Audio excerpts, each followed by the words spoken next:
Hello बच्चों, आप लोग कैसे हैं। आज मैं आप लोगों के लिए लेकर आई हूँ पूर्ण संख्याओं के साथ दशमलव जोड़ना। आप लोग अच्छे हैं और मेहनत भी करते हैं और हम भी मेहनत करते हैं आप लोगों के लिए अच्छे से अच्छा गणित में करने की कोशिश कर रहे हैं, जिससे आप सरल से सरल भाषा में लिख करके और बोल करके समझाने की कोशिश करते हैं। उम्मीद है आप लोग समझते होंगे अच्छी तरह से।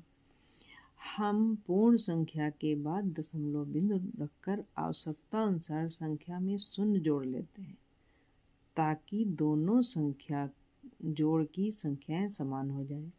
जैसे उदाहरण 7.42 में 6 जोड़ें। अब ये 6 तो पूर्णांक है और ये दशमलव की संख्या है।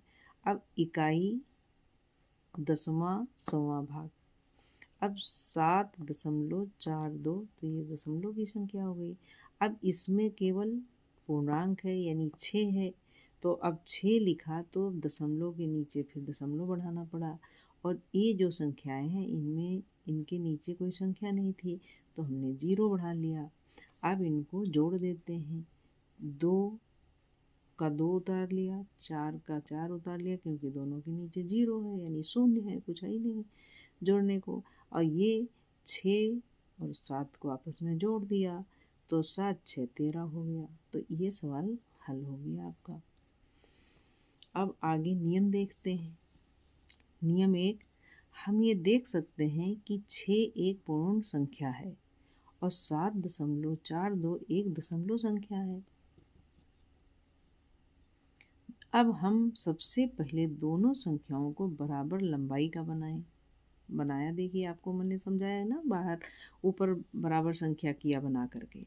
अब नियम आप खुद देख रहे हैं कि 7.42 में दशमलव के बाद 2 अंक हैं। अब हम 6 के बाद दशमलव लगाएंगे, उसके बाद दशमलव के दाईं तरफ 2 शून्य बढ़ा लेंगे, जिससे ये भी अंक दशमलव संख्या बन जाए। अब नियम 3, अब हम दोनों दशमलव संख्याओं को जोड़ेंगे। ये तो आप लोग जानते ही हैं। अच्छा, दशमलव जोड़ने के कुछ टिप्स। हम दशमलव को हमेशा दाईं ओर से जोड़ना शुरू करते हैं। दशमलव बिंदु हमेशा बिंदु के नीचे संरेखित होते हैं। जहाँ भी दशमलव संख्याओं की लंबाई समान नहीं है, वहाँ शून्य जोड़ लेते हैं। दशमलव के कुछ सवाल।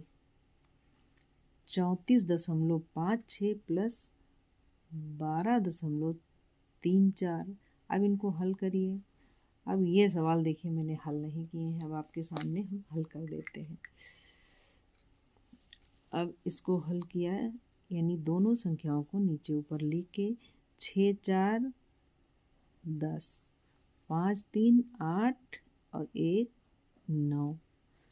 अब 4 2 6, 3 1 4।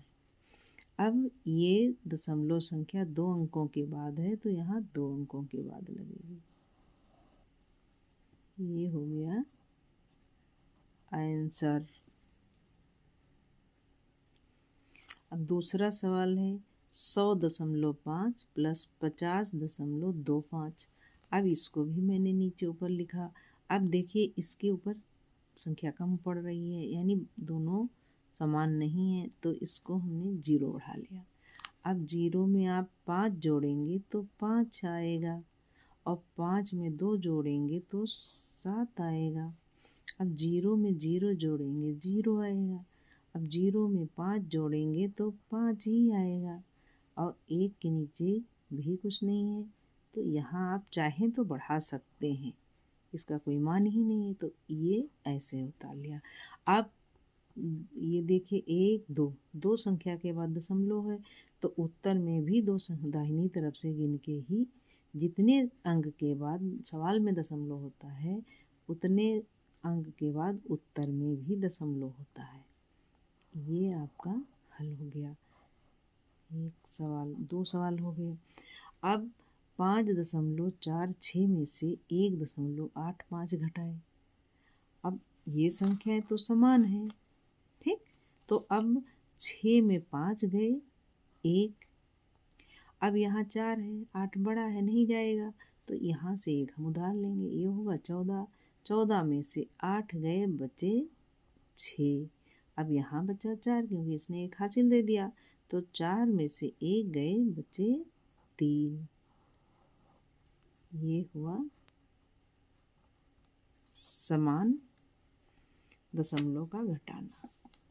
अब ये देखिए असमान संख्याओं को घटाना है।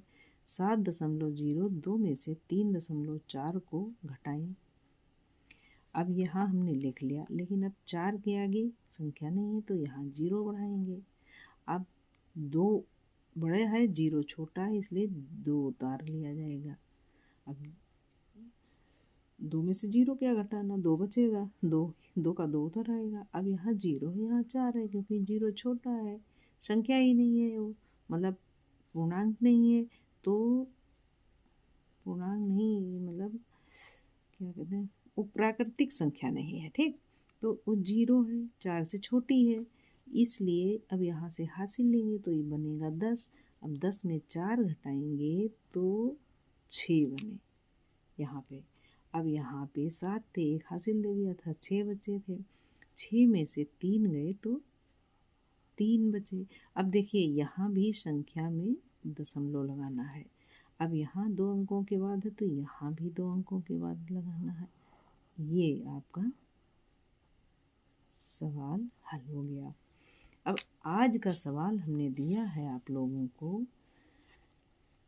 52.06 प्लस 7.01 को जोड़ना है, और ये है 82.06 में से 41.38 को घटाना है। अब ये सवाल आप लोग हल करिए और कमेंट में इसका जवाब लिखिए, उत्तर लिखिए और बताइए कि आप लोगों की समझ में आ रहा है कि नहीं आ रहा है। ज़रूर बताइए, हमको इंतज़ार है कि आप लोग अगर बताएंगे तो हम और अच्छा से अच्छा वीडियो बनाने की कोशिश करेंगे। तब तक के लिए आप लोग पढ़िए और खुश रहिए, एंजॉय करिए। फिर मिलते हैं अगले वीडियो में।